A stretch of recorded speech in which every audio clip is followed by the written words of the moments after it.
Hello students, अब इस video में हम जो रिमेनिंग पार्ट जो आपका फर्स्ट वीडियो में जो मैंने डाला था उसका जितना भी रिमेनिंग पार्ट है वो हम इसमें डिस्कस करेंगे और कुछ क्वेश्चंस भी करेंगे। एनसीईआरटी की जो फर्स्ट एक्सरसाइज है वो हम इस पार्ट में ही डिस्कस कर लेंगे। तो अभी हम देखते हैं, वहाँ पे एडिशन का किया हुआ था। अब जो सब्ट्रैक्शन के लिए मैंने तुम्हें बोला था कि जैसे एडिशन में हमने प्रॉपर्टीज़ देखी हैं ऐसे ही सब्ट्रैक्शन में भी आप जो है एग्जाम्पल ले लेके और आप उनको प्रूव करके देखो कि कौन सा वहाँ पे कम्यूटेटिव होता है या नहीं, एसोसिएटिव होता है या नहीं। ठीक है, वो आप करके देखो। अब हम करते हैं यहाँ पे multiplication of two complex number की। अगर दो कॉम्प्लेक्स नंबर होंगे तो उनमें मल्टीप्लीकेशन किस तरह का होगा। ठीक है, अब यहाँ पे हम देखते हैं, जैसे Z1 है, दो कॉम्प्लेक्स नंबर मैंने ले लिए Z1 और Z2। ठीक है, अब मुझे इनकी मल्टीप्लाई करनी है। तो यहाँ पे देखो बच्चों, a प्लस आयोटा बी और c प्लस आयोटा डी, मैंने दो कॉम्प्लेक्स नंबर लिए, उनको मल्टीप्लाई किया है। इसमें मल्टीप्लिकेशन में सिंपली जैसे हम सिंपल ही मल्टीप्लिकेशन है जो हम नंबर्स में है, कुछ कुछ ऐसा ही है। यहाँ पे भी हम यहाँ पे क्या करेंगे, a जो है, a जो यहाँ पे मैंने कॉम्प्लेक्स नंबर का जो रियल पार्ट है उसको पहले c से मल्टीप्लाई करा, फिर इससे मल्टीप्लाई करा। इसी तरह आयोटा b को एक बार c से करा और एक बार आयोटा d से करा। इस तरह से हमने क्या कर लिया, ये सारे जो है को मल्टीप्लाई करके हमारे पास ये वैल्यू आ गई। अब देखो A C, iota A D, iota B C. अब देखो आयोटा स्क्वायर की वैल्यू अभी हमने पिछली वीडियो में डिस्कस करी थी। आयोटा स्क्वायर की वैल्यू क्या होती है, 1 होती है, -1 होती है। तो वो मैंने यहाँ पे पुट कर दी। अब देखो मैंने कहा था जब एडिशन करोगे तो कॉम्प्लेक्स नंबर के अंदर रियल पार्ट एक तरफ, तो ये वाला पार्ट और ये वाला पार्ट रियल है, जिसके साथ भी आयोटा लग गया वो हमारा कौन सा पार्ट है, वो इमेजनरी पार्ट है। तो ये वाला पार्ट हमारा क्या हो जाएगा, इमेजनरी। ये हमने एक साथ कर लिया। अब देखो ये यहाँ पे standard form of the complex number बन गए।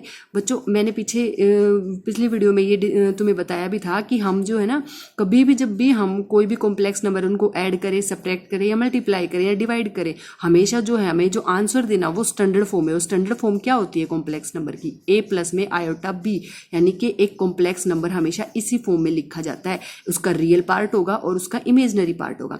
अब देखो यहाँ पे ये वाला हमारा इमेज रियल पार्ट है और ये आयोटा वाला पार्ट हमारा इमेजनरी पार्ट है। ये स्टैंडर्ड फॉर्म में हमने इसको कर दिया, तो यहाँ पे हमारा आंसर जो है ये हो जाएगा। ठीक है, अब यहाँ पे अगर हम करके छोड़ देते तो हमारा अनकम्प्लीट माना जाता। हम पहले इसको स्टैंडर्ड फॉर्म में लेके आएंगे तब वो आंसर जो है कंसिडर किया जाएगा, ऐसे नहीं किया जाएगा। ठीक है, तो यहाँ पे जाके जो है वो क्वेश्चन कंप्लीट हुआ है।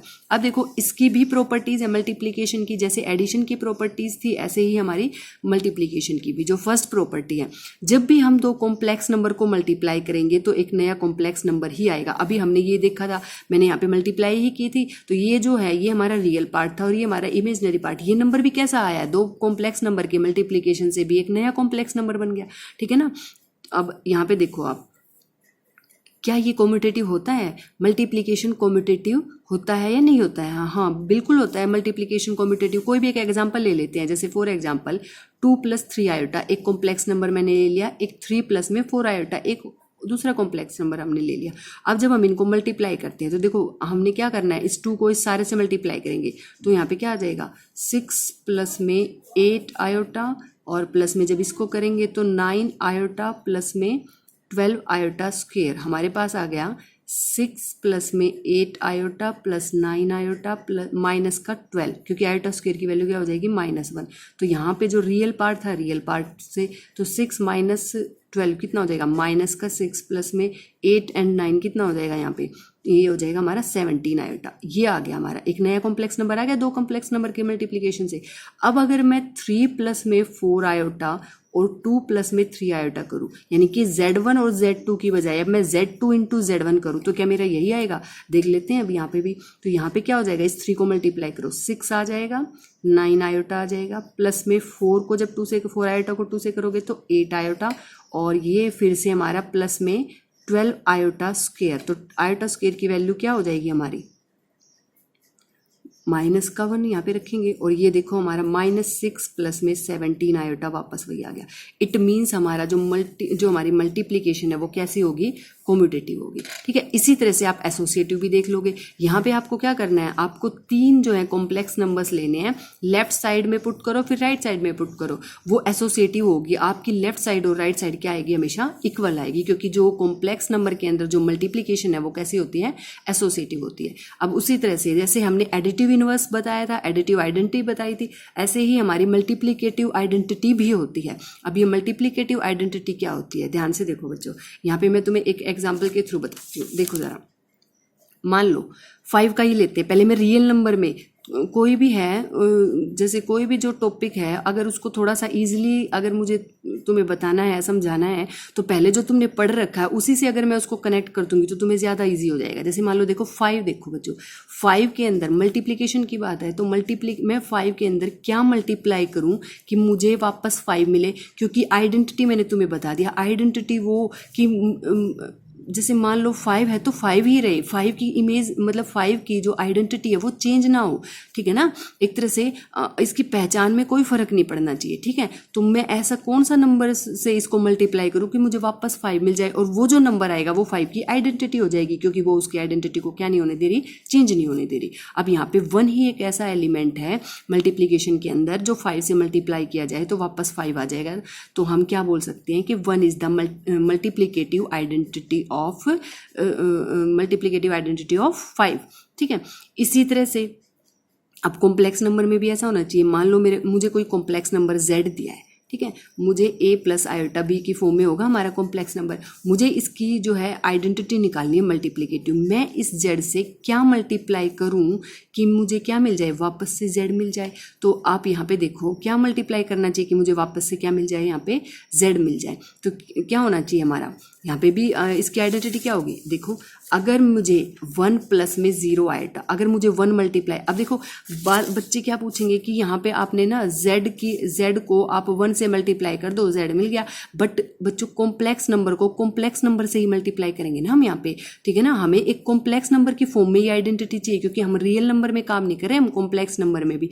अब तो फिर हम क्या करेंगे इसमें 1, लेकिन ये 1 एक कॉम्प्लेक्स नंबर ही है जिसका इमेजनरी पार्ट क्या है, 0। तो हमारा जो आंसर होगा भाई, अगर कॉम्प्लेक्स नंबर में काम कर रहे हो तो जो भी आपसे आंसर पूछा जाएगा आप बेशक एक रियल नंबर आंसर आ जाए, बट उसको भी आप standard form a plus iota b की फॉर्म, जो हमारे कॉम्प्लेक्स नंबर की स्टैंडर्ड फॉर्म होती है, उसमें ही लिख के जब आप उसको दोगे तभी आंसर जो है आपका कंप्लीट माना जाएगा। तो यहाँ पे आपने जो मल्टीप्लिकेटिव आइडेंटिटी दी है वो 1 ना लेकर के आप क्या लोगे, यहाँ पे 1 ना लेकर के आप क्या लोगे, यहाँ पे 1 प्लस में 0 आयोटा, यानी कि आपकी स्टैंडर्ड फॉर्म में, क्योंकि इसका इमेजनरी पार्ट क्या है, यहाँ पे 0 है, ठीक है। अब बच्चों के मन में एक क्वेश्चन हो रहा होगा कि मैम इसका मतलब ये 1 2 3 जितने भी रियल नंबर्स हैं हमारे, ये सारे ही कॉम्प्लेक्स नंबर हैं। बच्चों कॉम्प्लेक्स नंबर हम रियल नंबर्स को तो बोल सकते हैं, क्योंकि उन रियल नंबर ऐसे कॉम्प्लेक्स नंबर है जिनका इमेजनरी पार्ट 0 है, बट एक कॉम्प्लेक्स नंबर को रियल नंबर नहीं बोल सकते ना, क्योंकि एक कॉम्प्लेक्स नंबर मान लो 2 प्लस में 3 आयोटा है, अब कोई बोले इसका ये तो रियल नंबर भी हो सकता है। ये रियल नंबर तब हो सकता है ना जब इसका इमेजनरी पार्ट क्या हो, 0 हो, ठीक है ना। तो कोई ज़रूरी नहीं है कि सारे कॉम्प्लेक्स क्या हो हमारे रियल हो, बट सारे रियल कॉम्प्लेक्स हो सकते हैं। कैसे, क्योंकि उनका हम क्या करेंगे, इमेजनरी, सारे रियल्स का इमेजनरी पार्ट क्या होता है, 0, ठीक है। तो यहाँ पे क्या हो जाएगा, हमारे 1 जो है हमारी आइडेंटिटी आ जाएगी, लेकिन वो कैसे लिखेंगे हम, इस फॉर्म में। तो हमारा आंसर क्या हो जाएगा, हमारे जो रिक्वायर्ड आइडेंटिटी है उसको आई से भी लिख सकते हो, ए से भी, जो मर्जी, 1 प्लस में 0 आयोटा, इस तरह से आप शो करके दिखाओगे उसको, ठीक है। अब देखो यहाँ पे, अब इसी तरह मल्टीप्लिकेटिव इनवर्स, अब जो मल्टीप्लिकेटिव इनवर्स मल्टीप्लिकेशन की आइडेंटिटी 1 थी, तो मुझे इस z को किससे मल्टीप्लाई करना पड़े कि मुझे मल्टीप्लिकेटिव इनवर्स मिल जाए, मतलब हमारी मल्टीप्लिकेटिव आइडेंटिटी मिल जाए, मल्टीप्लिकेशन की आइडेंटिटी मिल जाए, तो मुझे 1/z से करना पड़ेगा। अब वही बात अभी मैं बता रही थी कि अब z अगर हमारा 2 + 3 आयोटा है, तो कोई मुझे बोलेगा मैम इसकी मल्टीप्लिकेटिव इनवर्स ना 1/z यानी कि 1/2 + 3 आयोटा हो गया। अब उसने मुझे ये आंसर बता दिया। अब मैंने क्या बोला था कि हम कॉम्प्लेक्स नंबर के अंदर आंसर जब तक करेक्ट नहीं मानेंगे जब तक कि वो स्टैंडर्ड फॉर्म में ना हो। ये देखो, क्या ये a + आयोटा b की फॉर्म में है? नो। जब तक इसको स्टैंडर्ड फॉर्म में नहीं लिख सकते हमारी ये आंसर नहीं होगा, ये आंसर गलत माना जाएगा। हमने क्या करा, ऐसे उसमें क्या करेंगे हम, रेशनलाइजेशन करेंगे। रेशनलाइजेशन कर दिया, 2 - 3 आयोटा 2। अब इसको देखो सोल्व करते हैं।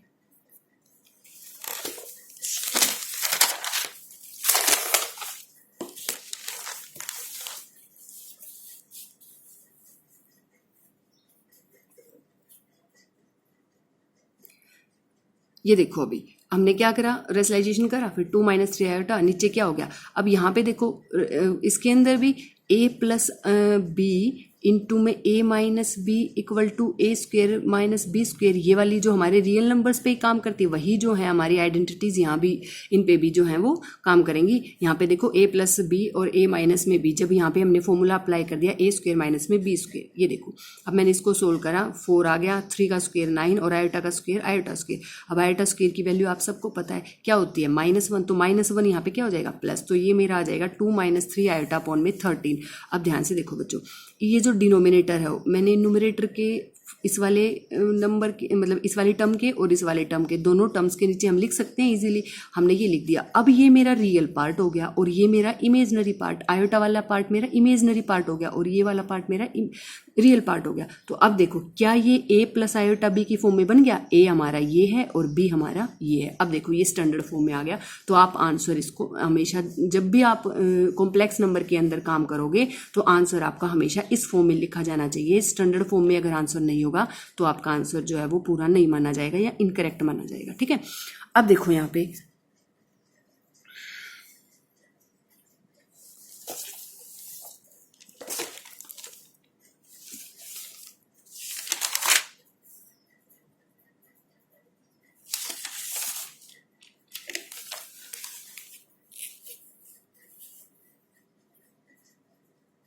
अब देखो बच्चों मैं तुम्हें एक और जो हमारा जो फर्स्ट जो उसमें एक्सरसाइज में कुछ क्वेश्चंस जो होंगे वो इस टाइप के होंगे। सब उससे पहले हमें पावर ऑफ आयोटा, जो पावर ऑफ आयोटा है ना उनके बारे में देख लेते हैं। मैंने तुम्हें ये बताया कि आयोटा की वैल्यू ना √-1 होती है।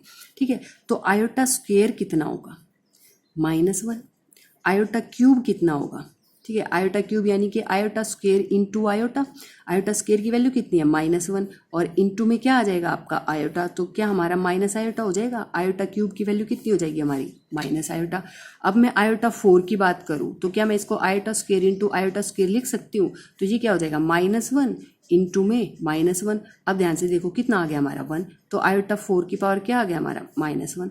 अब मैं अगर आयोटा 5 की बात करूं तो क्या मैं इसको आयोटा 4 इंटू आयोटा लिख सकती हूँ। ध्यान से देखो ये होता है 1 आयोटा, वापस से आयोटा आ गया, मतलब क्या ये आयोटा जो है ये वापस से वैल्यू क्या होने लग जाएंगी रिपीट। अब आयोटा की पावर अगर मैं 6 करूंगी तो यहाँ पे क्या आ जाएगा, अगर मैंने आयोटा की पावर 6 करी तो मेरा आ जाएगा आयोटा 4 इंटू आयोटा स्क्वेयर। अब आप सबको पता है आयोटा 4 की वैल्यू 1 और आयोटा स्क्वेयर की -1, तो वैल्यू क्या आ जाएगी -1। देखो वैल्यूज रिपीट होने लगी, पहले आयोटा थी फिर -1 थी फिर माइनस आयोटा थी और फिर हमारी 1 आई। तो अब देखो अगर आयोटा की पावर 7 करूंगी तो फिर मेरा माइनस आयोटा आएगा, आयोटा की पावर 8 करूंगी तो फिर से 1 आ जाएगा। मतलब आयोटा की हमारी 4 वैल्यूज होंगी और वो 4 वैल्यूज देखो आयोटा की वैल्यू होंगी, मतलब जो पावर्स जब हम करेंगे आयोटा की सोल्व तो वहां पे हमें इन 4 वैल्यूज मतलब 4 पावर्स तक ही करेंगे। वापस से फिर क्या हो जाएगा 4 के बाद जैसे ही हम आगे बढ़ेंगे 5 6 7 अप टू हम इन्फिनिटी तक जाएं, ठीक है ना, कितनी भी इन्फिनिटी तक तो नहीं, मतलब कोई ना कोई फाइनाइट वैल्यू लेंगे। मान लो अब मुझे कोई लाखों में दे दे तब भी वही बात रहेगी कि हमारी 4 ही वैल्यू देगा आयोटा। आयोटा की वैल्यू या तो -1 होगी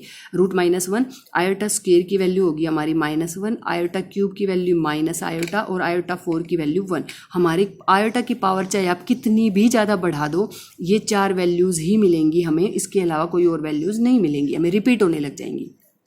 तो अब अगर आयोटा की पावर ज़्यादा दे रखी हो तो हम इनको क्या कर सकते हैं। अब देखो हमारा 1 जो है आयोटा की पावर 4 होता है, तो हम यहाँ पे एक रूल बना देते हैं। यहाँ पे ये रूल देखो एक बार, आयोटा 4 के इक्वल टू 1, यानी कि जब भी कोई 4 का मल्टीपल होगा, ठीक है ना, अगर पावर कुछ ऐसा होगा कि 4 का मल्टीपल, फॉर एग्जाम्पल अगर मैं आयोटा की पावर ऐसे ले लूँ 36 आ गई और सीधे मुझे एकदम से बताना हो तो मुझे ये पता है 36 जो है वो 4 का मल्टीपल है, तो यहाँ पे देखेंगे तो हमारी सीधी क्या वैल्यू आएगी 1 आएगी। जब भी कोई भी यहाँ पे कैसी भी पावर हो, यहाँ पे 1000 में भी हो चाहे उससे भी ज़्यादा हो, अगर वो 4 का मल्टीपल है तो वैल्यू क्या देगा 1। अगर 4 का मल्टीपल +1 हुई, यानी कि अगर कोई पावर ऐसी हुई कि आपने उसको 4 से डिवाइड किया लेकिन हमारा क्या आया कि 4 से डिवाइड होने के बाद रिमाइंडर कितना बचा 1, तो हमारी वैल्यू हमारा आंसर क्या आएगा 1। 4 के +2 हुई तो हमारा -1 और 4 के +3 हुई तो माइनस आयोटा, और अगर 4 के +4 हुई तो दोबारा आपको पता है फिर से वैल्यू रिपीट होने लग जाएंगी। ये 4 का ही मल्टीपल है तो आ जाएगा 1।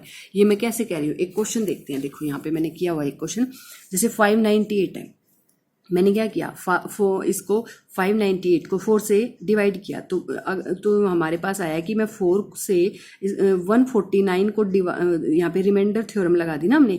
ये क्या है, देखो हमने इसको 4 से डिवाइड किया, आप डिवाइड करके देख लो सिंपली, तो क्या आएगा, आप देखो यहाँ पे आपका जो क्वोशंट है वो 149 आएगा, ठीक है, और रिमाइंडर कितना बचेगा, 2 बचेगा। तो जब आपने इसका मतलब आप इसको मल्टीप्लाई करो इससे और +2 वो करो, आप दोबारा से 598 आपको मिल जाएगा यहाँ पे।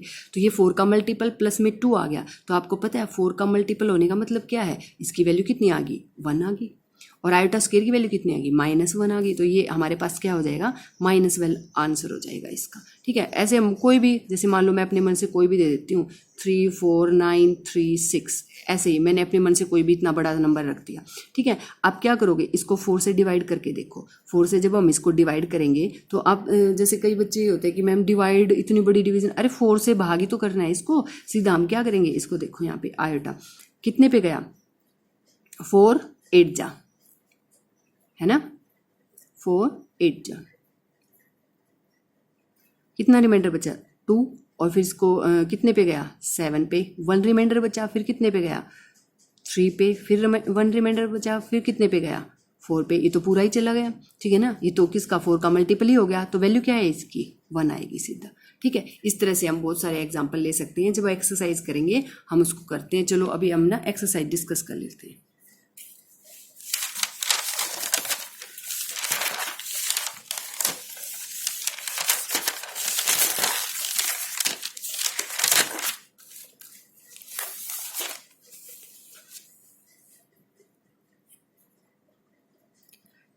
यहाँ पे देखो बच्चों, हम ना 5.1 जो एनसीईआरटी की एक्सरसाइज है उस पे जो अभी तक हमने पढ़ा है उस पे बेस्ड ही क्वेश्चन जो है इस एक्सरसाइज में हमें मिल जाएंगे, जो और बाकी का टॉपिक है और उससे रिलेटेड क्वेश्चन हम नेक्स्ट वीडियो में डिस्कस करेंगे। तो यहाँ पे देखो 5.1 के मैं कुछ क्वेश्चन जो है तुम्हें करवा दूंगी और कुछ आप जो है खुद से करोगे। जो फर्स्ट क्वेश्चन है वो क्या है कि express each of the complex number in the form a + i b, इस a + i b की फॉर्म में। अब देखो यहाँ पे क्या कर रखा हमें, 2 कॉम्प्लेक्स नंबर दे रखे हैं। अब आप कहोगे मैडम ये तो है ना इमेजनरी नंबर्स हैं, कॉम्प्लेक्स नंबर नहीं है। हाँ भाई कॉम्प्लेक्स नंबर ही है, इमेजनरी नंबर और रियल नंबर मिलके ही जो है कॉम्प्लेक्स नंबर बनाते हैं, पर इनका जो रियल पार्ट है वो क्या है, वो 0 है, वो यहाँ पे दे नहीं रखा, 0 है तो इसलिए दिया नहीं, तो है तो ये कॉम्प्लेक्स नंबर, हम इनको मल्टीप्लाई कर रहे हैं। तो सिंपली हम मल्टीप्लाई जब करेंगे, देखो 5 से 5 कैंसिल हो गया, हमारे पास -3 आयोटा स्क्वायर, तो आयोटा स्क्वायर की वैल्यू कितनी होती है, -1, तो इससे हमारे पास क्या आ गया, आंसर कितना आ गया 3। अब आंसर हमें किस फॉर्म में देना है, आंसर हमेशा हमें अपने स्टैंडर्ड फॉर्म में देना है, a + आयोटा b की फॉर्म में, 3 प्लस में 0 आयोटा, क्योंकि इमेजनरी पार्ट क्या है यहाँ पे 0 है। ओके, अब देखो मैंने थर्ड क्वेश्चन लिया। अब देखो पावर वाले, अगर आयोटा की पावर -39 हो, अगर आयोटा की पावर -39 तो सबसे पहले हम क्या करेंगे, इसको पॉजिटिव बनाएंगे, 1 में आयोटा की पावर 39, ठीक है। अब मैंने क्या करा, इसको 4 के मल्टीपल में तोड़ लिया, चाहे तो आप ऐसे कर लो या फिर आप सीधा इसको 4 से डिवाइड कर दो, अपने आप पता लग जाएगा कि रिमाइंडर 3 आएगा, कोई ज़्यादा बड़ा नंबर भी नहीं है ये तो मैं इसको क्या लिख सकती हूँ, इसको आयोटा की पावर 4 × 9 और प्लस में क्या है हमारे पावर में हमारे 3 है, क्योंकि ये जो है हमारा रिमाइंडर कितना बचा, 3 बचा। अब देखो अब हम इसको अलग अलग से ब्रेक कर लेते हैं, आयोटा की पावर 4 और इसकी पावर कितनी 9 इंटू में आयोटा क्यूब। अब देखो आयोटा की पावर 4 कितना होता है हमारा, 1 होता है, तो 1 आ जाएगी इसकी वैल्यू, 1 की पावर तो चाहे कितनी भी हो, और आयोटा क्यूब बच जाएगा। अब आयोटा क्यूब की वैल्यू क्या होती है, माइनस आयोटा, अभी हमने देखा था, तो यहाँ पे माइनस आयोटा। अब बात ये है कि हमारा आंसर यहाँ पे कंप्लीट नहीं होता, आयोटा नीचे नहीं आना चाहिए, ठीक है ना, हमें स्टैंडर्ड फॉर्म में आंसर चाहिए। तो मैंने क्या करा, रेशनलाइजेशन कर दिया, आयोटा अपॉन आयोटा कर दिया, माइनस आयोटा अपॉन में आयोटा स्क्वायर आ गया, ठीक है।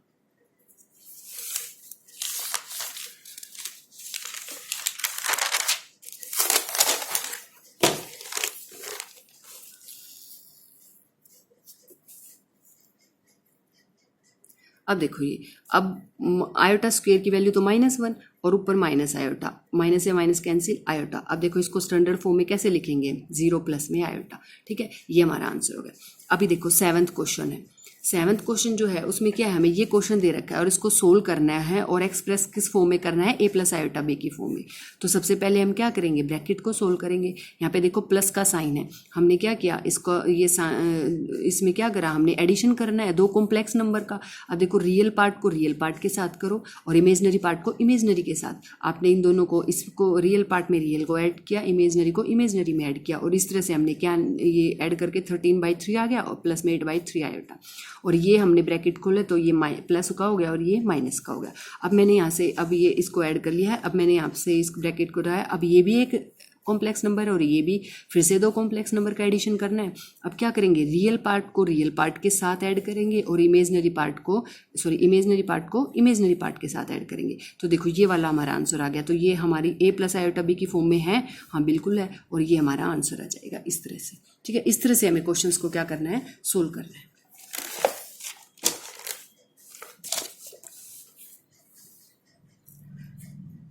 अब देखो ये, अब इसको देखो, एक 8th क्वेश्चन, इस तरह के क्वेश्चंस भी आ सकते हैं। 1 माइनस में आयोटा की पावर 4, इस 8th क्वेश्चन में हमें इसको सोल्व करना है। अब 4 क्या करें हम, 1 माइनस आयोटा का स्क्वायर और 1 माइनस आयोटा का स्क्वायर, अगर मैं इसका स्क्वायर और इसका स्क्वायर मल्टीप्लाई करूँ तो आयोटा की पावर 1 माइनस आयोटा की होल पावर 4 ही होगा। तो हमने क्या करा, इसको खोल दिया। यहाँ पे हम क्या करेंगे, a प्लस बी का स्क्वायर, a माइनस बी का स्क्वायर, जो हम जूनियर क्लासेस में पढ़ते हैं, a square plus B square plus 2ab, a square plus B square minus 2ab, वही हम यहाँ पे अप्लाई कर देंगे। a स्क्वायर प्लस में b स्क्वायर माइनस में 2ab, वही हमने यहाँ अप्लाई कर दिया। अब देखो 1 का स्क्वायर 1 और आयोटा का स्क्वायर क्या होता है -1, और ये हमने करा तो 1 से -1 कैंसिल, यहाँ भी ऐसा ही, और -2 आयोटा 4 आयोटा का स्क्वायर आ गया हमारे पास। आयोटा स्क्वायर आपको पता है -1 होता है, तो आंसर कितना आया हमारा, -4 आया। अब आंसर किस फॉर्म में देना है हमें, स्टैंडर्ड फॉर्म में, यानी कि -4 प्लस में आयोटा, और ये इसके साथ क्या रख दिया हमने, 0, क्योंकि इमेजनरी पार्ट क्या है हमारा 0 है। अब देखो बच्चों, ये देखो अभी मल्टीप्लिकेटिव इनवर्स हमने करा था, अभी ये आ गया यहीं पे क्वेश्चन, एक कॉम्प्लेक्स नंबर मुझे दे दिया और मुझसे पूछ लिया कि इसका मल्टीप्लिकेटिव इनवर्स बताओ। मैंने लिखा, चलो भाई लेट z हमें जो है वो ये दिया हुआ है। अब इसका मल्टीप्लिकेटिव इनवर्स z का क्या होगा, 1/z। अब 1/z तो ये, अब हमारा यहाँ पे आंसर तो कंप्लीट नहीं होता है क्योंकि ये स्टैंडर्ड फॉर्म में नहीं है। अब हम इसको स्टैंडर्ड फॉर्म में करेंगे, कैसे करेंगे, बाय रेशनलाइजेशन। हमने इसका रेशनलाइजेशन किया और इस तरह से हमारे पास क्या आ जाएगा, देखो a plus B, a minus B, यही वाला फिर से यहाँ फॉर्मूला अप्लाई हो जाएगा। और इस तरह से जब हम करेंगे तो यहाँ पे क्या आ जाएगा, आयोटा स्क्वायर आएगा और उसकी वैल्यू क्या होती है हमारी, -1 होती है। ठीक है,